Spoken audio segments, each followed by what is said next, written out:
Hello everyone.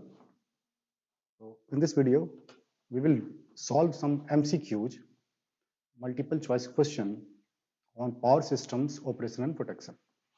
So पहले तो हम जो इस लेक्चर का ऑब्जेक्टिव्स क्या हैं, लेक्चर के ऑब्जेक्टिव्स क्या है, उसके बारे में चर्चा करते हैं।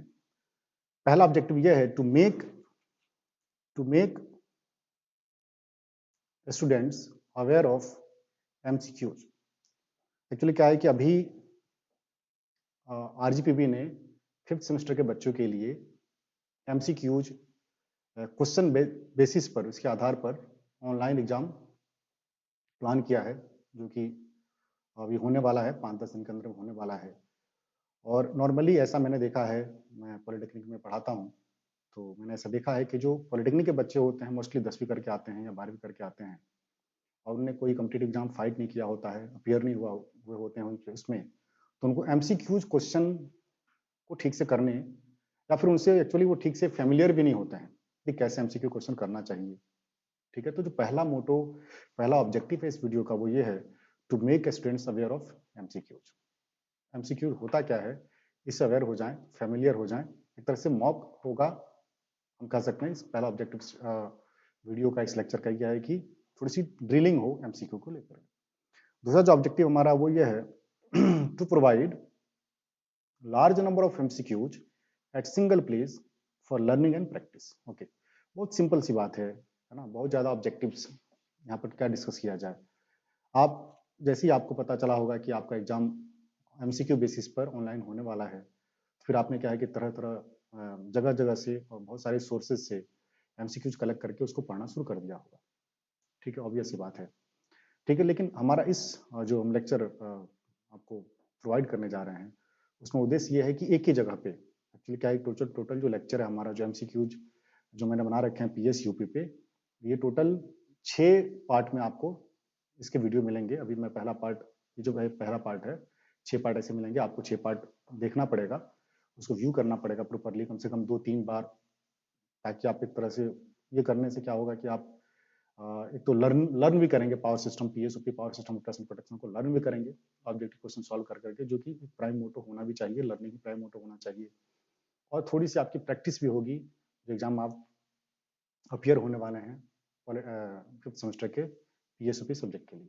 ओके, और मैं आपसे कुछ थोड़ा यहाँ पर सजेशन, रिकमेंडेशन रिकमेंड करना चाहूँगा, वो ये कि अगर आपको ये वीडियो यूजफुल लगता है, ठीक है, तो आपके जो दोस्त हैं किसी पॉलिटेक्निक कॉलेज में, इलेक्ट्रिकल से 5th सेमेस्टर के बच्चे हैं, इलेक्ट्रिकल या फिर इलेक्ट्रिकल एंड इलेक्ट्रॉनिक्स जो ब्रांच होता है वो भी इलेक्ट्रिकल जैसा ही होता है। अगर कोई बच्चा है जो 5th सेमेस्टर में पढ़ रहा है, उसको भी क्या है PSOP या पावर सिस्टम प्रोटेक्शन या फिर पावर सिस्टम ऑपरेशन या पावर सिस्टम एनालिसिस ऐसे कर कोई सब्जेक्ट है जिसका कि वो एग्जाम देने जा रहा है, तो आपको उसको वीडियो शेयर करना चाहिए ताकि उसको भी इससे फायदा मिल सके। ओके, अब बिना समय बर्बाद किए हम काम की बात पर आते हैं। जो हमारा नेक्स्ट स्लाइड है वो यह, यहाँ से हम क्वेश्चन शुरू करते हैं। जो पहला क्वेश्चन हमारा वो ये है, बहुत ही बेसिक क्वेश्चन हम लिया है।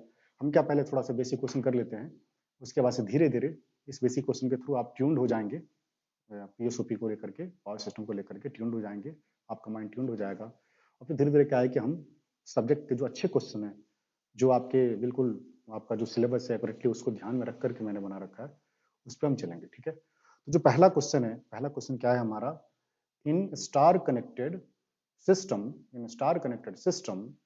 द फेज वोल्टेज, ओके बेटा, phase voltage, the phase voltage इसको छोड़ दीजिए, फेज वोल्टेज VP, हमने नॉर्मली फेज वोल्टेज को VP से रिप्रेजेंट करते हैं, and the line voltage VL, line voltage को VL से रिप्रेजेंट करते हैं, आर रिलेटेड एज। इन दोनों में रिलेशन क्या होता है स्टार कनेक्टेड सिस्टम में, मैं हिंदी में भी क्वेश्चन पढ़ूंगा ताकि आपको कोई दिक्कत ना आए। स्टार कनेक्टेड सिस्टम में फेज वोल्टेज और लाइन वोल्टेज के बीच में क्या रिलेशन होता है, ये बहुत ही बेसिक लेवल का क्वेश्चन है, फिर भी मैं यहाँ पर आपके समझ के लिए मैं यहाँ पर एक सिस्टम बनाता हूँ, पावर सिस्टम है ना। ओके, यहाँ पर देखिए ये 3 हमारे फेज हैं, 3 हमारे फेज हैं। ओके बेटा, तो देखिए 3 हमारे फेज हैं, इसको मैं VA मान लेता हूँ, इसको मैं VB मान लेता हूँ और इसको मैं VC मान लेता हूँ। तो देखिए ये जो वोल्टेज होता है यहाँ से लेकर यहाँ तक, इसको हम क्या बोलते हैं, न्यूट्रल, इसको क्या बोलते हैं, न्यूट्रल। तो यहाँ से लेकर के A लाइन, B लाइन और C लाइन, ये यहाँ से लेकर के यहाँ तक का जो वोल्टेज होता है उसको हम क्या बोलते हैं, फेज वोल्टेज। वैसे ही यहाँ से लेकर के यहाँ तक वोल्टेज होगा उसको भी क्या बोलेंगे, फेज वोल्टेज। यहाँ से लेकर के यहाँ का वोल्टेज होगा उसको भी क्या बोलेंगे, फेज वोल्टेज। ये ए फेज का वोल्टेज है, ये बी फेज का वोल्टेज है, सी फेज का वोल्टेज है। अब लाइन वोल्टेज क्या होता है, लाइन वोल्टेज क्या होता है, दो लाइन के बीच का वोल्टेज होता है। जैसे ये दोनों लाइन है, इसके बीच के वोल्टेज को हम क्या बोलेंगे, वी एल, लाइन वोल्टेज। ठीक है ना। वैसे ही बी और सी के बीच के वोल्टेज को क्या बोलेंगे, लाइन वोल्टेज। वैसे ही सी और ए के बीच के वोल्टेज को क्या बोलेंगे, लाइन वोल्टेज। तो हमारा क्वेश्चन यहाँ पर यह है कि फेज वोल्टेज और लाइन वोल्टेज कैसे रिलेटेड होते हैं। तो देखिए ये आपका आंसर है। जो लाइन वोल्टेज होता है वो ज्यादा होता है मैग्नीट्यूड में फेज वोल्टेज से, और रिलेशन क्या होता है, V L equals to √3 into V. जो लाइन वोल्टेज होता है फेज वोल्टेज के √3 टाइम्स होता है। तो ये हमारा पहला क्वेश्चन हो गया। अब आइए हम दूसरे क्वेश्चन पर आते हैं। दूसरा क्वेश्चन क्या, फॉर स्टार कनेक्टेड सिस्टम, हमने फिर से स्टार कनेक्टेड सिस्टम ले रखा है। Choose the correct relation. यहाँ पर देखिए हमने रिलेशन किसमें बना रखे हैं, लाइन करंट और फेज करंट में। तो देखिए यहाँ पर अगर फेज करंट की बात करें तो जो यहाँ करंट फ्लो होगा बेटा, है ना, इसको क्या बोलेंगे हम, फेज करंट। और यहाँ करंट होगा उसको क्या बोलेंगे, लाइन करंट। तो आपको यहाँ से बिल्कुल क्लियर हो रहा होगा कि जो फेज करंट होगा वही लाइन करंट होगा। स्टार कनेक्टेड सिस्टम के लिए जो फेज करंट होगा वही लाइन करंट होगा, जो यहाँ फेज करंट होगा वही लाइन करंट होगा। तो स्टार कनेक्टेड सिस्टम के लिए फेज करंट और लाइन करंट में रिलेशन क्या होता है, तो ये रिलेशन होता है। ओके बेटा। तो देखिए हमने यहाँ पर इस पहले क्वेश्चन में क्या देखा हमने कि फेज वोल्टेज और लाइन वोल्टेज में रिलेशन, तो V L equals to √3 into V P, है ना, और यहाँ पर I L equals to I P. Okay, तो ये हमारे दो क्वेश्चन हो गए। चलिए अब नेक्स्ट देखते हैं। थर्ड क्वेश्चन हमारा है for delta connected power system. यहाँ पर क्या है कि एक ही क्वेश्चन में मैंने दोनों जो हमारे फैक्ट्स हैं, दोनों जो रिलेशन है लाइन वोल्टेज फेज वोल्टेज में और लाइन करंट फेज करंट, उस दोनों को ही मैंने एक ही क्वेश्चन में ले लिया है। तो देखिए मैंने चार यहाँ पर आपको फैक्ट दिए हैं। एक वीपी इक्वल्स टू वीएल, किसके लिए मैं लिखा कि फॉर डेल्टा कनेक्टेड सिस्टम। इस चारों में से कौन कौन सही है एक्चुअली हमें वो चेक करना है। For delta connected power system V P equals to V L, क्या वीपी और वीएल बराबर होते हैं, या फिर वीएल जो होता है √3 टाइम्स वीपी होता है, आईएल आईपी बराबर होते हैं, आईएल क्या होता है √3 टाइम्स आईपी होता है। इस चारों में से कौन सही है, इसको लेकर के यहाँ पर ऑब्जेक्टिव है choose the correct option from below. इस जो चार आपके जो नीचे ऑप्शन दिए गए हैं उसमें से आप चुनिए कि सही कौन है। लिखा है यहाँ पर पहला ऑप्शन क्या है, A first and second are, first and third are true. First क्या आपका वीपी इक्वल्स टू वीएल, और थर्ड क्या है IP, IL equals to IP. क्या ट्रू है, ट्रू नहीं है, ये ऑप्शन ट्रू नहीं है। ऐसे तो ये पहली ये सच है हमारा, और ये हमारा सही है, ये दोनों सही है। ठीक है, इसका मतलब जिस ऑप्शन में ये दोनों सही वाले बात लिखे गए होंगे उस ऑप्शन को हमें सेलेक्ट करना है। ठीक है ना। तो यहाँ पर देखिए ये जो ऑप्शन है हमारा, इस ऑप्शन में लिखा गया है आई फर्स्ट, नॉट या ही नहीं है, फर्स्ट आपका फर्स्ट और 4 जो है ना आपका सही है। ओके, तो ये ऑप्शन आपका सही है। इसका पहला पहला मतलब कि यहाँ पर आपको ये लर्न ये करना चाहिए कि डेल्टा कनेक्टेड सिस्टम में लाइन वोल्टेज और फेज वोल्टेज क्या होता है बेटा, बराबर। वैसे यहाँ पर लाइन करंट क्या होता है, फेज करंट के √3 टाइम्स। स्टार में उल्टा था, स्टार में क्या है कि लाइन वोल्टेज फेज वोल्टेज के √3 टाइम्स था, है ना, जो हमने यहाँ देखा था स्टार कनेक्टेड में। क्या आपका देखिए यहाँ पर relation line voltage phase voltage के √3 टाइम्स है, और यहाँ पर करंट बराबर होते हैं। और आपका डेल्टा में यहाँ उल्टा है। डेल्टा में क्या हो गया आपका बेटा, डेल्टा में हो गया कि आपका जो लाइन करंट है ना, लाइन करंट जो है वहां पर रिलेशन है आईएल क्या है √3 times IP, phase current phase voltage क्या होते हैं आपके, लाइन वोल्टेज सेम होते हैं। ठीक है। फोर्थ क्वेश्चन जो हमारा, ये भी बहुत ही बेसिक लेवल का क्वेश्चन है पावर सिस्टम का। A 3 phase load is said as balanced. अगर 3 फेज हमारा लोड है, एक्चुअली क्या 3 फेज, अगर हम सिस्टम की 3 फेज सिस्टम की अगर मैं बात करूं पावर सिस्टम में, तो उससे आपको क्या समझना चाहिए। 3 फेज सिस्टम का मतलब क्या होता है, 3 फेज सिस्टम का मतलब ये होता है कि हमारे पास 3 फेज का सप्लाई, ओके, ये 3 फेज की सप्लाई, ओके, और तीनों फेज का लोड। ठीक है ना, ये लोड, ये लोड हो गया, और इसको मिला करके क्या बनेगा हमारा 3 फेज सिस्टम। ये क्या हो गया आपका सप्लाई, और ये क्या हो गया आपका लोड। ओके, तो एक जो पावर सिस्टम है, पावर सिस्टम बैलेंस्ड तब होता है जब उसका सप्लाई भी बैलेंस्ड हो और उसका लोड भी बैलेंस्ड हो। अभी जो हमारा क्वेश्चन है वो इसलिए इस बात को लेकर के है कि 3 phase load is said as balanced. इसका मतलब कि 3 फेज लोड को हम बैलेंस्ड कब कहते हैं, कहते हैं यदि 3 फेज लोड को बैलेंस्ड कहते हैं यदि, कंडीशन क्या है देखिए यहाँ पर हमने क्या बोला, Z A Z B Z C बराबर होंगे। ये जेड ए है, ये जेड बी है, ये जेड सी है, ये तीनों बराबर होंगे। क्या ये कंडीशन होता है बैलेंस होने के लिए, लोड के बैलेंस के लिए, या फिर ये कंडीशन होता है, या फिर ये तीसरा जो दिया गया ऑप्शन सी में ये कंडीशन होता है, या फिर इसमें से कोई नहीं होता है। तो ध्यान से देखिए ये फैक्ट है, आपको याद रखना चाहिए कि तीन फेज हमारे लोड के बैलेंस तभी होंगे है ना। जो 3 फेज लोड हमारे बैलेंस तभी होंगे जब तीनों ही फेज के लोड जो है ना एग्जैक्टली बराबर होते हों, ऑप्शन सही है ना। तो तीनों फेज के लोड क्या हो जाते हैं एग्जैक्टली देखिए मैंने एग्जैक्टली सब यहाँ पर इसलिए बोला बेटा है ना कि जो हमारे जैसे कि ये फेजर क्वांटिटी है, जेड क्या है फेजर क्वांटिटी है, जैसे मैंने यहाँ लिख रखा है Z equals to Z theta. अब देखिए जेड छूट गया है, मैं लिख देता हूँ जेड, ठीक है ना। तो देखिए यहाँ पे जेड थीटा ये किसका मैग्नीट्यूड है, इसका एंगल है, फेजर क्वांटिटी है ये, तो हमने इसको पोलर फॉर्म में लिख रखा है ना। वैसे ही जेड क्या आपका फेजर क्वांटिटी है, जेड भी फेजर क्वांटिटी है, जेड सी फेजर क्वांटिटी है। तो मैंने जो बोला ना एग्जैक्टली बराबर होना चाहिए, इसका मतलब क्या है कि ये जो तीनों है ना आपस में मैग्नीट्यूड और एंगल दोनों में ही बराबर होना चाहिए। कहने मतलब जितना जेड का मैग्नीट्यूड है उतना ही जेड बी जेड सी का हो, और जितना फेज एंगल जेड का है उतना ही जेड बी और जितना ही जेड सी का हो। ऑप्शन सी जो है ना ये गलत होगा आपका, ऑप्शन ए जो है ना ये सही होगा, है ना। ऐसा कुछ रिलेशन क्या है कि हम सप्लाई के लिए देखते हैं ना कि लोड के लिए देखते हैं। लोड के लिए तो एग्जैक्टली सब बराबर होना चाहिए, है ना। लोड के लिए बिल्कुल आप याद रखिए, लोड के लिए क्या होना चाहिए, तीनों के तीनों ही बराबर होने, तीनों के तीनों आपस में एग्जैक्टली बराबर। एग्जैक्टली कहने मतलब कि फेज में और साथ साथ आपके भाई मैग्नीट्यूड में भी ये बराबर होना चाहिए। ओके नेक्स्ट स्लाइड आपका ये है। अब देखिए यहाँ पर क्या है कि हमने सप्लाई के बारे में चर्चा कर दी। A 3 phase power supply is said to be balanced if, कब बैलेंस्ड होगा, क्या तीनों फेज के वोल्टेज सेम होंगे, एग्जैक्टली नहीं, एग्जैक्टली सेम होने से काम नहीं चलेगा, है ना। यहाँ पर मैग्नीट्यूड में तो सेम हो लेकिन फेज एंगल में कुछ डिफरेंस होना चाहिए, कुछ स्पेसिफिक डिफरेंस होना चाहिए। और क्या डिफरेंस होना चाहिए, जैसे कि हमने यहाँ पर लिख रखा है, ठीक है बी, बी यहाँ पर सही है। सी की बात अगर करना तो सी भी गलत है आपका, क्योंकि यहाँ पर तो क्या मैग्नीट्यूड में हमने इक्वल बोल दिया, फेज की चर्चा ही नहीं की। हाँ यहाँ पर देखिए हमने क्या, देखिए बीए का मैग्नीट्यूड भी कितना वीपी, वीबी का मैग्नीट्यूड भी कितना है वीपी, वीसी का मैग्नीट्यूड भी कितना है वीपी, है कि नहीं बेटा। तो ये देखिए ये आपके सब बराबर हैं, ये तीनों आपके बराबर हैं, और इसका एंगल थीटा है, वीए का एंगल थीटा है, तो वीबी का एंगल कितना है, थीटा में से 120 डिग्री कम, वीबी माइनस 120 डिग्री। और वीसी का कितना है भाई, इस वीपी वीबी में 120 घटाएंगे तो कितना हो जाएगा, theta minus 120 minus 120, theta minus 120 degree minus 120 degree कितना हो जाएगा, theta minus 240 degree.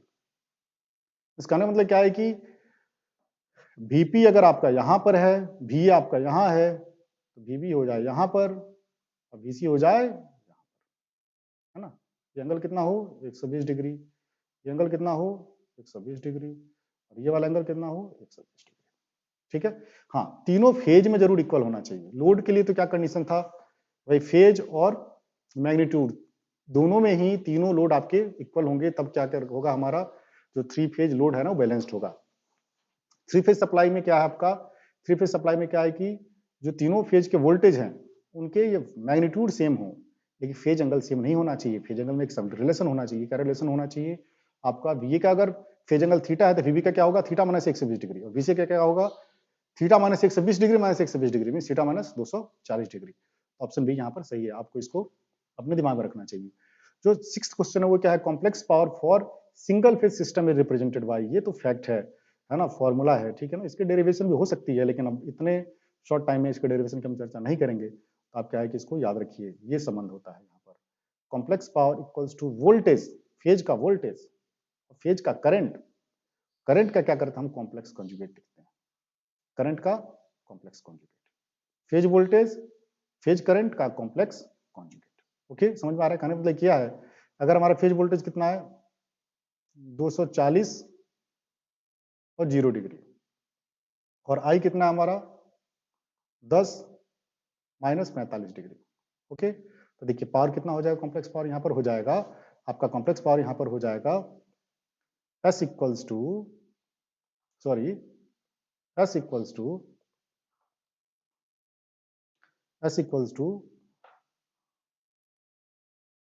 We I complex conjugate.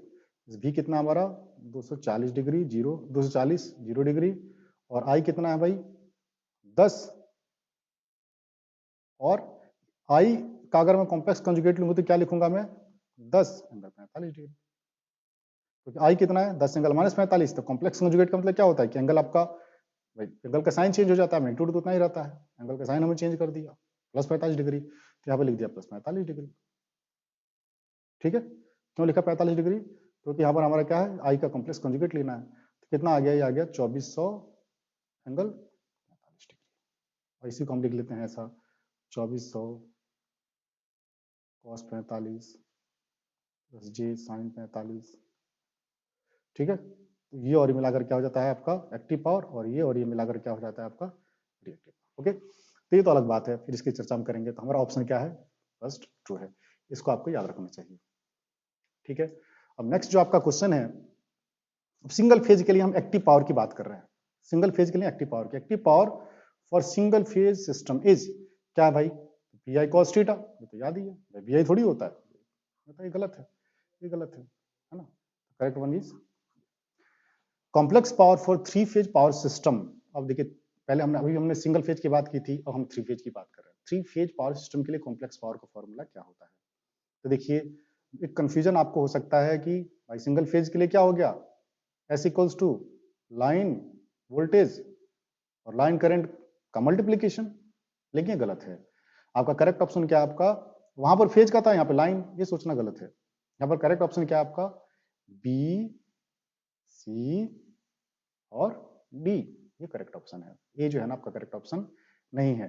ठीक है ना, हमें क्या है कि ना इसको लगाना चाहिए, ना इसको लगाना चाहिए, ना इसको लगाना चाहिए, किसको लगाना चाहिए, ई, क्योंकि ई ऑप्शन में चर्चा बोला जा रहा है। अगर मान के चलिए आपने ऐसा क्वेश्चन आ जाता है, ऐसा क्वेश्चन आ जाता है, जैसे कि इसमें क्या है कि ये ऑप्शन दिया गया, option S equals to V I V L I L complex conjugate, S equals to V A complex conjugate plus V B I B complex conjugate plus V C I C complex conjugate, और S equals to root three V L I L complex conjugate, या फिर S equals to three V A I A complex conjugate.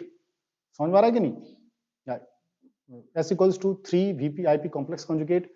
तो देखिए यहाँ पर ये जो आपके बी सी डी, चूंकि तीनों ही सही हैं, तो आप तीन तो ऑप्शन सही लगा नहीं सकते हैं, इसलिए आपको ई लगाना चाहिए, क्योंकि ई में तीनों को के बारे में चर्चा की गई है कि B C and D are true, है ना। तो इसको आप ऐसा क्वेश्चन में इसको आप नहीं लगाएंगे, किसको सही लगाएंगे, क्योंकि इसमें तीनों ही क्वेश्चन की चर्चा की गई है, तीनों ही आपके जो ऑप्शन हैं, तीनों ऑप्शन को यहाँ पर दिया गया है। ठीक है, तो देखिए यहाँ पर ये जो, अगर बी ऑप्शन की बात करूं, बी क्यों सही है, बी में हमने क्या लिखा, ये सिंगल फेज का पावर है, ए फेज का पावर है, ये बी फेज का पावर है, और ये सी फेज का पावर है। ए फेज का कॉम्प्लेक्स पावर है, बी फेज का कॉम्प्लेक्स पावर है, सी फेज का कॉम्प्लेक्स पावर है, तीनों को जोड़ेंगे तो क्या हो जाएगा, थ्री फेज का कॉम्प्लेक्स पावर। ठीक है बेटा, अच्छा यहाँ पर हमने क्या गलती से लिख दिया था, S equals to V L I L complex conjugate, नहीं, सही क्या होता है, S equals to root three V L I L complex conjugate. अब अगर आपको वीपीआईपी लिखना है तो तीन लिखना पड़ेगा।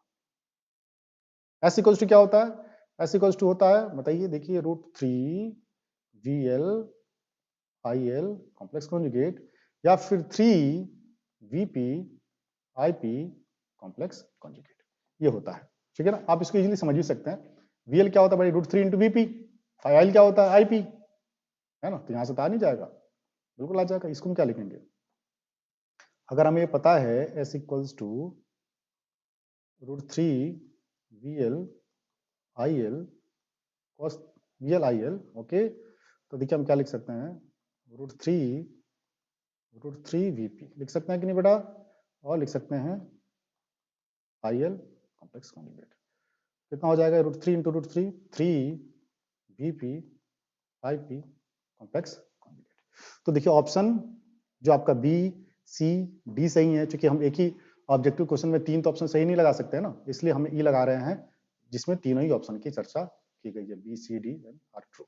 ये आपको याद रखना, ठीक है बेटा, सब फैक्ट है, और इस लेवल पर तो हम फैक्ट इसको इसलिए ऐसे फैक्ट ये है नहीं, सबके डेरिवेशन है, आप इसको समझ सकते हैं, लेकिन इस लेवल पे जब हमारा एग्जाम काफी नजदीक है और हमें बहुत थोड़ा एक तरह से क्या है कि फास्ट तरीके से सबको हमें एक जगह कलेक्ट करना है, तो इस परिस्थिति में क्या है कि हमें ये फैक्ट आपको अभी समझ करके इसको दिमाग में डाल लेना चाहिए। कम से कम 2 से 3 बार आपको टोटल वीडियो को देखना चाहिए और कॉपी पेन लेकर के बैठना चाहिए, है ना, जरूर आपको इससे फायदा होगा और आप अपने आप को एक, है ना, प्रिपेयर्ड महसूस करेंगे एग्जाम तक। ठीक है, जो 9th क्वेश्चन है, active power for three phase system is given by, active power के बारे में बताइए। एक्टिव पावर क्या होता है भाई, देखिए एक्टिव पावर क्या होता है, three VPIP cos theta, yes very good, क्योंकि वीपीआईपी कॉस थीटा क्या होता है, सिंगल फेज का, ये क्या होता है, सिंगल फेज का, तीन से गुणा कर देंगे तो थ्री फेज का हो जाएगा। ठीक है, ये क्या, थ्री वीपीआईपी साइन थीटा, नहीं, साइन थीटा तो भाई रिएक्टिव पावर होता है, एक्टिव पावर होता ही नहीं है, हमने यहाँ पर एक्टिव पावर की चर्चा की है, तो ये ऑप्शन गलत हो जाएगा आपका। इसकी बात अगर मैं करूँ तो क्या है, √3 VL/IL cos थीटा, यस ये सही है, ये और ये सही है, ठीक है ना। और इन दोनों की चर्चा चूंकि यहाँ की गई है तो हमें ऑप्शन डी को सही लगाना है, option D B and C are true, है ना। तो देखिए 3 VP/IP cos थीटा, तो देखिए 3 VP/IP cos थीटा, आप इसको ऐसा कर सकते हैं, आपने लिख दिया P3 phase equals to 3 VP/IP cos theta. अब देखिए क्या आपको पता है, इसको हम √3 इंटू √3 लिख दें क्या, VP/IP cos थीटा, तो कितना हो जाएगा √3 VL, और स्टार कनेक्टेड अगर मान लेते हैं सिस्टम को तो ये तो VL हो जाएगा, लिख दिया हमने। और IPVP बराबर होते हैं, हमने IL लिख दिया, IPVP बराबर होते हैं, IP लिखो या सर IP और IL बराबर होते हैं, या IP लिखो और IL लिखो, बात तो बराबर ही है, cos थीटा। ये कौन सा ऑप्शन है आपका, ये ऑप्शन है आपका, तो ऑप्शन बी, ए और बी ट्रू है, ठीक है। आपका ई वाले में देखिए गलती से मैंने क्या लिख दिया है, B and C are true, नहीं यहाँ पर ए होना चाहिए, A and C are true, मैं यहाँ करेक्ट करता हूँ, A and C are true, A and C are true active power के लिए, ओके बेटा। Now the next one is, अब देखिए हम आ जाते हैं, ये थोड़ी सी हमने बेसिक की चर्चा कर ली थी, यहाँ पर कर लेते हैं। देखिए पर यूनिट क्वांटिटी, है ना, आपने पढ़ा, मैंने पढ़ाया था आपको, पर यूनिट क्वांटिटी का डेफिनेशन क्या होता है। देखिए actual value divided by base value in the same unit, या फिर actual value into base value, या फिर base value divided by actual value into same unit in the same unit, या फिर नन ऑफ दीज। तो आपको अगर याद हो तो ये आपका करेक्ट इसका क्या है, डेफिनेशन है ना, फॉर्मूला है actual value divided by base value in the same unit, okay बेटा, ठीक है। तो next question is ABCD constant for short transmission line, ठीक है ना, जो शॉर्ट मीडियम और लॉन्ग ट्रांसमिशन लाइन के बारे में हमने थोड़ी सी इंट्रोडक्शन की थी 4th सेमेस्टर में, और हमने शॉर्ट ट्रांसमिशन लाइन और मीडियम ट्रांसमिशन लाइन के दो मॉडल पी और पाई मॉडल की चर्चा भी की थी। तो शॉर्ट ट्रांसमिशन लाइन और मीडियम ट्रांसमिशन लाइन के टी मॉडल और मीडियम ट्रांसमिशन लाइन के पाई मॉडल, इन दोनों के लिए हमने ABCD कांस्टेंट भी देखा था। अगर आप भूल गए हैं तो कोई बात नहीं है, यहाँ पर क्या है, देखिए हमने यहाँ पर क्वेश्चन 11th क्वेश्चन है, क्या है ABCD constant for short transmission line. Short transmission line के लिए ABCD कांस्टेंट क्या होता है, A equals to 1, A equals to 1, B equals to Z, C equals to 0 और D इक्वल्स टू 1, ठीक है। और एक चीज आपको मैं बता दूं यहाँ पर, कि चाहे आपका शॉर्ट ट्रांसमिशन लाइन हो और मीडियम ट्रांसमिशन लाइन के कोई भी मॉडल हो, नॉमिनल टी मॉडल या नॉमिनल पाइल मॉडल, सभी के लिए ए और डी क्या होंगे आपके बराबर, ए और डी क्या होंगे आपके बराबर, ठीक है बेटा, ए और डी क्या होंगे आपके बराबर। समझ में आ रहा है कि नहीं, ये आपको याद रखना है, ए बराबर, ये आपको याद रखना है। किसके लिए, अगर आपका नेटवर्क का है सिमेट्रिकल है, नेटवर्क का है सिमेट्रिकल, आपको ऐसा भी ऑब्जेक्टिव पूछा जा सकता है फॉर सिमेट्रिकल नेटवर्क, फिर ऑप्शन क्या होगा वहां पर, ए इक्वल्स टू डी, ठीक है ना। बहुत सारे ऑब्जेक्टिव क्वेश्चन फॉर्म किए जा सकते हैं, ठीक है बेटा। तो यहाँ पर देखिए हमारा शॉर्ट ट्रांसमिशन लाइन के लिए ये आपका ऑप्शन ये सही हो गया है, ठीक है। आगे अगर इसकी हम बात करें 12th नंबर क्वेश्चन का, इसमें क्या लिख रखा है हमने, फॉर नॉमिनल टी मॉडल। देखिए हम बोला था ना, टी मॉडल और पाई मॉडल किसके लिए, मीडियम ट्रांसमिशन लाइन के लिए, किसके लिए भैया, तो मीडियम ट्रांसमिशन लाइन के लिए, मीडियम ट्रांसमिशन लाइन के लिए, तो शॉर्ट ट्रांसमिशन लाइन के लिए था। अच्छा ये दोनों है क्या मीडियम ट्रांसमिशन लाइन का, अगर आपको याद आ रहा हो, देखिए यहां पर भी ए और डी बराबर है, A equals to 1 plus Y Z by 2, D equals to 1 plus Y Z by 2। यहां पर भी देखिए एक्चुअली क्या है, ये शॉर्ट ट्रांसमिशन लाइन के लिए सही है, ये टी मॉडल के लिए सही है, किसके लिए, टी मॉडल के लिए, ये किसके लिए सही है, पाई मॉडल के लिए।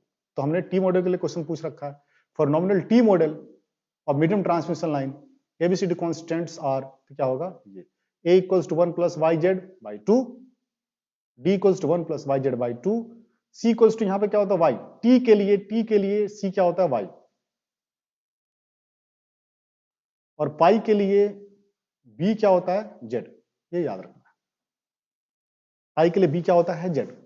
तो ये आपका t की बात हो रही है, तो t के लिए a आपको थोड़ा याद करना पड़ेगा, a equals to 1 plus Y Z by 2, b equals to z into, almost इसी के जैसा है, बस यहाँ पर 4 है, 1 plus Y Z by 4, sorry यहाँ पर 2 नहीं होगा, यहाँ पर 4 होगा, ये गलत हो गया है ना। a equals to 1 plus Y Z by 2, b equals to z into 1 plus Y Z by 4, okay, c equals to y और d equals to a 1 plus Y Z by 2, यहाँ पर भी आपका क्या होगा, देखिए 4 होगा। जहां पर भी ये y और z का ये मल्टीप्लीकेशन है ना, वहां पर यहाँ पर अंदर क्या है, 4 है। ठीक है बेटा, ऑप्शन बी यहाँ पर ट्रू है। अगर मैं पूछता यहाँ पर for nominal pi model of the medium transmission line ABCD constants are, तो वहां पर क्या होता है, ऑप्शन सी सही होता है ना। यहाँ पर क्या है, ऑप्शन बी सही है, किसके लिए, टी के लिए, शॉर्ट के लिए ये सही है, और पाई के लिए ये वाला सही है। ठीक है, अभी आपको मैंने बताया था फॉर सिमेट्रिकल नेटवर्क, है ना, ए इक्वल्स टू डी, ये तो आपको याद रखना ही है, ए इक्वल्स टू डी। ठीक है, यहाँ पर देखिए for ABCD constant which of the following is true, ये आपको याद रखना है। एबीसीडी कांस्टेंट के लिए A D minus B C equals to 1, कहने का मतलब क्या है कि A B C D equals to ये 1 होता है मैट्रिक्स। अब मैं डिटर्मिनेंट आपकी वैल्यू निकालना तो आता है, डिटर्मिनेंट का क्या हो जाएगा, A D minus B C equals to 1, ये सही होता, ट्रू होता है। ये डिटर्मिनेंट आप याद रखना है ना। क्या डिटर्मिनेंट हमारा, A B C D, determinant का वैल्यू क्या होता है, 1। इस डिटर्मिनेंट का वैल्यू क्या होता है, एबीसीडी कांस्टेंट को मिलाकर जो हमने डिटर्मिनेंट यहाँ फॉर्म किया है उसका वैल्यू क्या होता है, 1। इस डिटर्मिनेंट का वैल्यू क्या होगा, AD minus BC, AD minus BC equals to 1, ये ट्रू यहाँ पर है, आप दिमाग में रखिएगा। अब यहाँ पे देखिए चूज द करेक्ट 1, आपको इसको याद ही करना पड़ेगा इतने शॉर्ट टाइम में। ठीक है, बस आपको थोड़ा सा याद आपको हो जाए आसानी से, इसके लिए कुछ बातों की चर्चा कर रहा हूँ। जैसे फॉर एग्जांपल अगर जेड और एसओ मैं बोल रहा हूँ, तो इससे आप क्या समझिएगा, ये सेंडिंग एंड है ना, क्या है, सेंडिंग एंड के तरफ से, जैसे कि हमारा एक आपका यहाँ पर ट्रांसमिशन लाइन है, ठीक है, ये क्या इसका रिसीविंग एंड, ये क्या आपका सेंडिंग एंड, ओके बेटा, ये क्या आपका सेंडिंग एंड, ये क्या आपका रिसीविंग एंड। तो सेंडिंग एंड की तरफ से हम देख रहे हैं इस नेटवर्क में, है ना, या फिर आप कह सकते हैं सेंडिंग एंड का इंपीडेंस, और यहाँ पर जो ओ लिखा है इसका मतलब क्या है, जब रिसीविंग एंड क्या आपका ओपन सर्किटेड, जब रिसीविंग एंड क्या आपका ओपन सर्किटेड, सेंडिंग एंड का इंपीडेंस जब रिसीविंग एंड क्या आपका ओपन सर्किटेड, है ना बेटा। वैसे अगर मैं ऐसा लिख दूं जेड आर ओ, इसका मतलब ये रिसीविंग एंड का इंपीडेंस जब सेंडिंग एंड क्या है शॉर्ट सर्किट ओपन सर्किट, वो लिखा है ना, ठीक है ना भाई। जेड अगर मैं ऐसा लिख देता हूं एस एस, इसका मतलब सेंडिंग एंड का impedance receiving end short circuited, और Z R S receiving end का इंपीडेंस जब सेंडिंग एंड आपका क्या है शॉर्ट सर्किटेड, है ना बेटा। तो देखिए आप तो इसको याद कर लीजिए, बिल्कुल याद ही कर लीजिए, बहुत चांस भी है इस क्वेश्चन के आने का। क्यों, क्योंकि इस टॉपिक में बहुत सारे क्वेश्चन बन सकते थे, ठीक है ना, और लेकिन उस सभी में सबसे ज्यादा इंपॉर्टेंट अगर देखा जाए तो ये, क्योंकि डायरेक्ट आपका रिलेशन है ना, आपके उसमें पूछा जाता है। इवन सिलेबस में भी आप देखेंगे, है ना, तो सिलेबस में पूछा, सिलेबस अगर ध्यान से आप देखेंगे अपने 5th सेमेस्टर का, तो आपको मिल जाएगा relation between Z S O, Z R O and Z R S, है ना। ये क्या है, सेंडिंग एंड का impedance when receiving end open circuited, ये रिसीविंग एंड का impedance when sending end is open circuited, receiving end का impedance when sending end is short circuited, ऐसे लिखा है ना, शॉर्ट सर्किटेड, वो लिखा है पर ओपन सर्किटेड। जो पहला लेटर रह रहा है वो क्या है, इंड के लिए रह रहा है, दूसरा लेटर किसका रह रहा है, ओपन सर्किटेड शॉर्ट सर्किटेड के लिए। जैसे यहाँ पर क्या है रिसीविंग एंड का, ये क्या ओपन सर्किटेड, ये सेंडिंग एंड का, ये क्या ओपन सर्किटेड, ये क्या है रिसीविंग एंड का, ये क्या शॉर्ट सर्किटेड, क्या है sending and short circuited, okay बेटा। तो अगर आपको जितनी बातें मैं बोल रहा हूँ ओपन सर्किटेड शॉर्ट सर्किटेड ये समझ में नहीं आ रहा है, तो कम से कम ये ऑप्शन तो जरूर ही आप याद कर लीजिए, okay. Now the next slide is, अब करंट सीटीपीटी पे कुछ क्वेश्चन है ना आपके प्रोटेक्शन में, आपके सिलेबस में दिया गया है, और प्रोटेक्शन में आपसे पूछा जा सकता है। तो current transformers are used for, देखिए मेजरमेंट के लिए, इंस्ट्रूमेंटेशन और प्रोटेक्शन सभी के लिए यूज करते हैं हम करंट ट्रांसफार्मर का, ठीक है ना, आप याद कर लीजिए। फिर उसके बाद देखिए बहुत इंपॉर्टेंट क्वेश्चन है, current transformers usually have secondary winding current, secondary winding का करंट कितना होता है, सेकेंडरी वाइंडिंग की रेटिंग क्या होती है भाई, करंट ट्रांसफॉर्मर है तो उसके करंट रेटिंग की बात होती है। तो सेकेंडरी वाइंडिंग का करंट रेटिंग कितना होता है 5 एम्पियर, सेकेंडरी वाइंडिंग का करंट रेटिंग कितना होता है 5 एम्पियर। फिर देखिए सीटी के बारे में बोला गया, सीटी, इस क्वेश्चन को आप ध्यान से देख लीजिए भैया, छोटा सा न्यूमेरिकल है, हो सकता है आपके 4 नंबर में आ जाए, है ना, तो इसको ध्यान से देख लीजिए। और सीटी with rated secondary current of 5 ampere, सीटी का सेकेंडरी करंट कितना है 5 एम्पियर, एंड रेटिंग फैक्टर कितना है 4, आरएफ कितना है 4। तो देखिए रेटिंग फैक्टर का मतलब क्या है कि जितनी स्टैंडर्ड सेकेंडरी करंट है ना, उससे इस रेटिंग फैक्टर का मल्टीप्लाई करेंगे तो फिर क्या निकलेगा, वास्तविक सेकेंडरी करंट निकलेगा, ठीक है ना भाई। एक सिटी है जिसकी सेकेंडरी रेटिंग करंट कितनी है 5 एम्पियर और आरएफ फैक्टर कितना कर दिया गया है 4। इसका मतलब सेकेंडरी में कितना करंट फ्लो होगा 20 एम्पियर। 5 × 4। अगर आरएफ फैक्टर कितना होता है 2 तो सेकेंडरी करंट कितना फ्लो होता है 10 एम्पियर। अगर मान के लिए हमारे पास एक सीटी है जिसका यहाँ पर करंट कितना होता है 2.5 एम्पियर और आरएफ फैक्टर होता है 4 तो सेकेंडरी में कितना करंट फ्लो होता 2.5 × 4 10 एम्पियर। तो क्या आपको समझ में आ गया है ना। सेकेंडरी स्टैंडर्ड जो सेकेंडरी करंट उस सिटी का है उसका आरएफ फैक्टर से आपको मल्टीप्लाई करके यानी रेटिंग फैक्टर से है ना मल्टीप्लाई करके सेकेंडरी का एक्चुअल सेकेंडरी करंट आपको निकालना है। यहाँ पर ऑप्शन जो डी है ना ये सही है। क्यों? क्योंकि सेकेंडरी करंट कितना 5 एम्पियर फैक्टर कितना है 4 तो कितना हो गया 5 × 4 20। ठीक है। आगे लिखा है usually potential transformers have a secondary winding rating of. देखिए जैसे सेकेंडरी वाइंडिंग रेटिंग कितनी थी सिटी की 5 एम्पियर तो पीटी की सेकेंडरी वाइंडिंग रेटिंग कितनी होती है बेटा 120 वोल्ट। कितनी होती है बेटा 120 वोल्ट। याद ही करना है, दूसरा कोई उपाय यहाँ पर है ही नहीं। ठीक है, इसको याद कर लीजिए। देखिए अब आ जाते हैं थोड़ी सी हमारी क्या है कि भाई जो न्यूट्रल ग्राउंडिंग होते हैं ये भी आपके सिलेबस में है। ठीक है, इसको हम देख लेते हैं।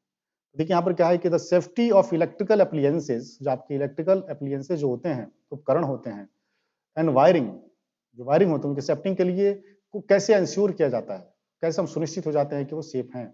उसके लिए क्या करते हैं इंसुलेशन हम देखते हैं, अर्थिंग देखते हैं। और क्या हम इंसुलेशन देखते हैं, क्या हम अर्थिंग देखते हैं या फिर हम फ्यूज वायर प्रोवाइड करते हैं, क्या करते हैं तो हम सभी काम करते हैं है ना। ये क्वेश्चन यहाँ पर देखिए क्या आपका कि किसी इलेक्ट्रिकल अप्लायंस या फिर जो वायरिंग है उसके सुरक्षा के लिए हम क्या करते हैं तो ये तीनों ही काम करते हैं। इंसुलेशन भी चेक करते हैं, इंसुलेशन प्रॉपर होना चाहिए, अर्थिंग होनी चाहिए और फ्यूज वायर भी हमें प्रोटेक्ट होना चाहिए कि जब एक सर्टेन वैल्यू से करंट ज्यादा फ्लो हो जाए तो फ्यूज वायर क्या हो जाए ब्लो हो जाए, उड़ जाए, और फिर क्या हो जाएगा हमारा जो एप्लायंस है वो क्या हो जाएगा सुरक्षित। हमारे घर में भी फ्यूज वायर लगे होते हैं, जब क्या होता है किसी कारण से ज्यादा करंट फ्लो होने लगता है तो फ्यूज वायर उड़ जाता है और पूरा हमारा घर जो है ना थोड़ा देर के लिए जो पावर सिस्टम है बाहर का जहाँ से हमारा सप्लाई आ रहा है उससे आइसोलेटेड हो जाता है, अलग हो जाता है, तो हमारा घर सुरक्षित हो जाता है। फिर क्या है कि हम उसको मैनुअली है ना जो अपना फ्यूज है उसको हम इंसर्ट कर देते हैं, फिर से हमारा जो सिस्टम है हमारे घर का जो इलेक्ट्रिसिटी है वो काम करने लगता है, कंटिन्यू हो जाता है। ठीक है, तो हमारा जो 20th क्वेश्चन है वो ये है earthing of electrical equipment is necessary for. Earthing की आवश्यकता क्यों पड़ती है? ठीक है, प्रोटेक्शन अगेंस्ट तो डेंजर ऑफ इलेक्ट्रिकल शॉक। देखिए ऐसे तो ओवरलोडिंग ये सब यहाँ पर कोई मतलब नहीं है। इलेक्ट्रिकल शॉक है ना इसके अगेंस्ट जो शॉक के अगेंस्ट जो शॉक के चलते जो डेंजर हो सकता है ना इसके विरुद्ध इसको रोकने के लिए है ना हम क्या करते हैं अर्थिंग लगाते हैं है ना। यहाँ पर चारों ऑप्शन ओवरलोडिंग, वोल्टेज फ्लक्चुएशन, नहीं ये कोई मतलब नहीं है यहाँ पर, ये तो यहाँ से कोई बहुत ज्यादा रिलेटेड भी नहीं है। ये तो ऑब्वियसली दिख रहा है कि ऑप्शन सी इलेक्ट्रिकल शॉक को कम करने के लिए से जो डेंजर है ना डेंजर को कंप्लीटली खत्म करने के लिए या फिर कम करने के लिए हम क्या करते हैं भाई अर्थिंग का उपयोग करते हैं। ठीक है, आगे क्या earth wire are made up of. Earth wire जो है ना किसके बने होते हैं? देखिए यहाँ पर अर्थ वायर किसके बने होते हैं तो कॉपर, एल्यूमिनियम, आयरन किसी के बने हो सकते हैं। ठीक है, लेकिन मोस्टली भाई बहुत सारे फैक्टर को ध्यान में देना होता है, देखना होता है। भाई रेजिस्टेंस तो उसका कम होनी चाहिए अर्थ वायर की, लेकिन साथ साथ बहुत महंगा भी तो नहीं होना चाहिए ना। पता चला कॉपर का लगा दिया, अच्छी बात है भाई, रेजिस्टेंस तो कम हो जाएगा लेकिन बहुत महंगा हो जाएगा। ठीक है, और बहुत सारी बातों को ध्यान में देखा जाता है। यहाँ पर galvanised stranded steel, stranded means बहुत सारे वायर को क्या करते हैं हम एक तरह से रस्सी ढंग का रहता है वो है ना स्ट्रैंडेड। और मैंने वो क्या होता है मतलब कि जैसे आपने देखा होगा रस्सी में 2-3 उसमें स्ट्रेन होते हैं, सब एक दूसरे से जुड़े होते हैं, बीच में क्या है कोई स्ट्रेंथ भी प्रोवाइडेड होता है। तो यहाँ पर आपको ऑप्शन डी याद करना है। ठीक है, अब 22nd में अगर चलें the resistance of the earth wire, मैंने अभी बताया था आपको कम से कम हो, जितना कम से कम हो जाए उतनी ज्यादा आसानी से करंट को क्या करेगा वो अर्थ को सप्लाई कर देगा। अर्थ वायर का रेजिस्टेंस क्या होना चाहिए कम होनी चाहिए। तो नेक्स्ट आपका जो क्वेश्चन है वो ये है the earth potential is. Earth potential को हम जीरो के बराबर मानते हैं। जो धरती का पोटेंशियल अर्थ का पोटेंशियल उसको क्या मानते हैं जीरो है ना। ओके बेटा, ये सप्लाई के बराबर नहीं होता है, अनंत नहीं होता है, कितना हो जीरो हम मानते हैं। ठीक है, ये आपको याद रखना। ठीक है, 24th earth electrodes can be in the form of a strip और वायर, रॉड, पाइप, प्लेट, किसके फॉर्म में हो सकता है? तो देखिए यहाँ पर इसमें से किसी के फॉर्म में हो सकता है। ये जो लगा है गलत लगा है। आप किसी के फॉर्म में आपका क्या है कि ये हो सकता है इलेक्ट्रोड जो है ना, अर्थ इलेक्ट्रोड जो है ना किसी के प्लेट के फॉर्म में हो सकता है, पाइप, रॉड, किसी के फॉर्म में हो सकता है। ठीक है ना, any of the above is true. Now जो 25th क्वेश्चन है the size of the earth wire is determined on the basis of, किसके आधार पर डिटरमाइन किया जाता है अर्थ वायर का साइज? तो देखिए जो सर्विस लाइन है ना, सर्विस लाइन का मतलब क्या होता है, आपका घर है यहाँ पर और यहाँ पर पोल खड़ा है ना, ये पोल खड़ा है, पोल से जो वायर घर में आती है इसको हम क्या बोलते हैं सर्विस लाइन। इसको क्या बोलते हैं हम सर्विस लाइन। तो सर्विस लाइन की जो स्ट्रेंथ है ना, सर्विस लाइन की जो रेटिंग है ना, कैपेसिटी है, current carrying capacity service line, इसके आधार पर क्या करते हैं हम अपनी जो आपका size of the earth wire के साइज को हम डिटरमाइन करते हैं। भाई हमारे यहाँ इलेक्ट्रिसिटी आ कितना रहा है ये भी तो देखना पड़ेगा ना, उसके आधार पर क्या करते हैं हम जो अर्थ वायर है ना उसके साइज पे। तो सर्विस लाइन से हमारे यहाँ क्या आएगा, इलेक्ट्रिसिटी आएगा, और इधर पे हमें अर्थिंग करना पड़ेगा, अर्थिंग करना पड़ेगा। अर्थिंग बहुत ज्यादा क्यों लगा है, पता चला सर्विस वायर ही बहुत कम कैपेसिटी का है, तो इसके कैपेसिटी के आधार पर ही हम इसको डिसाइड करते हैं अर्थ वायर को। ठीक है, 26 क्वेश्चन क्या है, the advantage of neutral earthing. जो न्यूट्रल अर्थिंग है, न्यूट्रल जो है ना उसको अर्थ करते हैं, उसका एडवांटेज क्या है, तो देखिए यहाँ पर क्या है, एलिमिनेशन ऑफ आर्किंग ग्राउंड।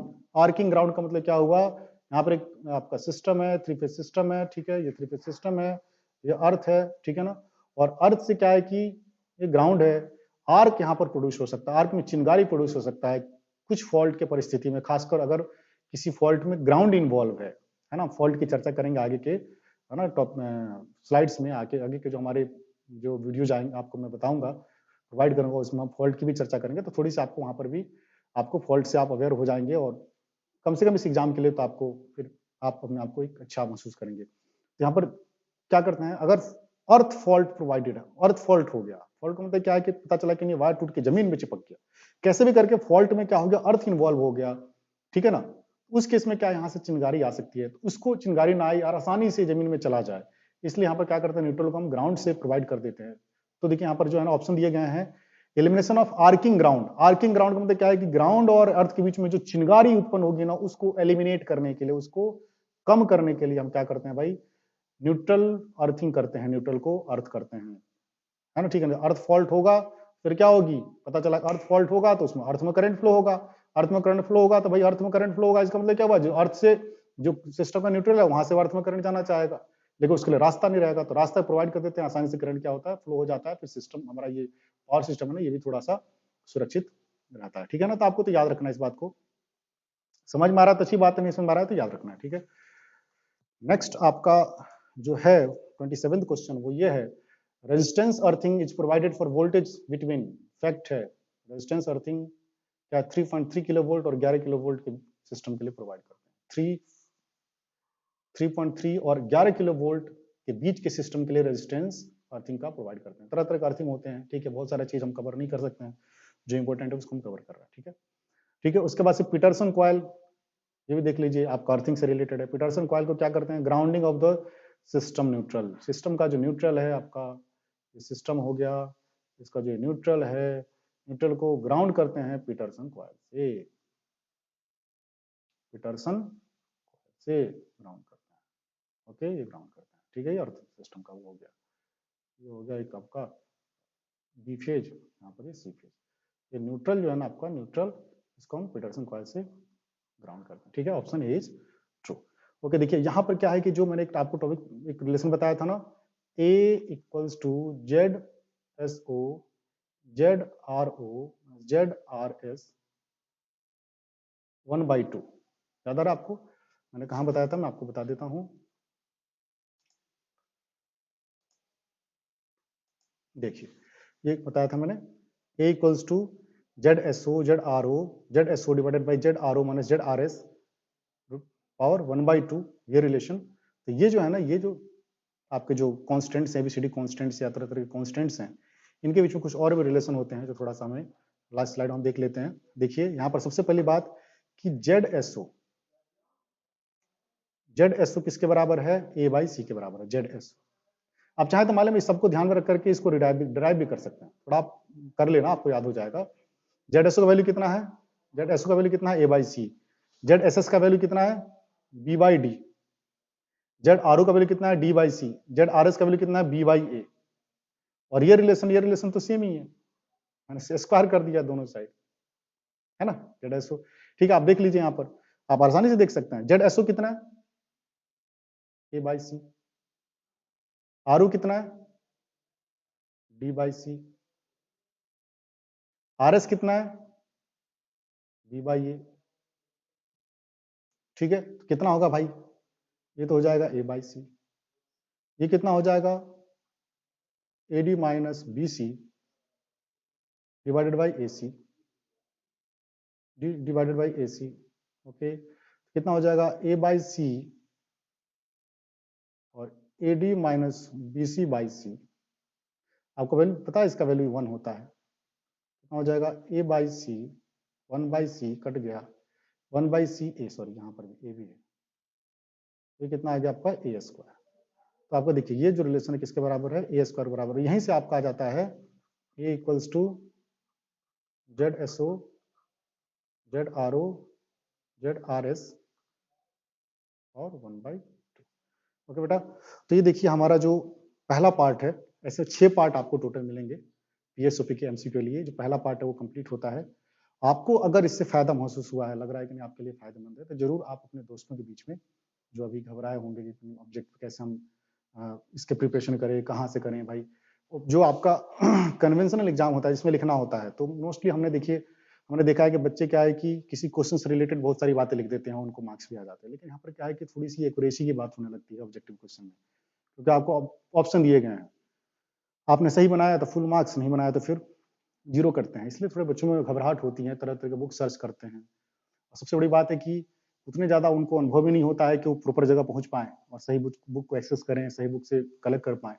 इस परिस्थिति में है ना, मेरे दिमाग में आया कि क्यों ना ऐसा बना करके, और ठीक है मेरे जो बच्चे, मेरे जो जिन बच्चों को मैं पढ़ाता हूँ डायरेक्टली फिजिकल क्लास में, मैंने जिनको 4th सेमेस्टर तक गाइड किया है, थर्ड सेमेस्टर तक गाइड किया, 4th तो खैर कोरोना के चलते हम गाइड नहीं कर नहीं पाए थे, उन बच्चों को खासकर मैंने ध्यान में रख करके ये वीडियो बनाया है, जो मेरे जो गवर्नमेंट पॉलिटेक्निक कॉलेज रायसेन है ना, इसके बच्चों को ध्यान में रख करके, है ना, ताकि यहाँ के बच्चे बेनिफिटेड हों। तो बेटा आप लोगों को अगर फायदा हुआ है तो दूसरे भी बच्चे जो हमारे जो एमपी गवर्नमेंट के जो पॉलिटेक्निक कॉलेज हैं, गवर्नमेंट प्राइवेट कोई भी कॉलेज है, फिर बाहर के कहीं भी कॉलेज हैं, पॉलिटेक्निक के जो बच्चे हैं उनको भेजिए, है ना आप, ताकि उनको भी फायदा हो।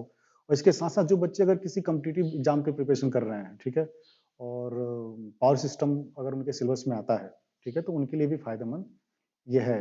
जैसे कि अगर कोई एसएससी जेई की तैयारी करता है तो उसके लिए भी फायदेमंद होगा। ओके बेटा, तो that's all for today. Okay, next lecture में फिर मैं आपसे बात करता हूँ, भाई सेकंड पार्ट आपको बताऊंगा। ओके, थैंक यू बेटा, टेक केयर।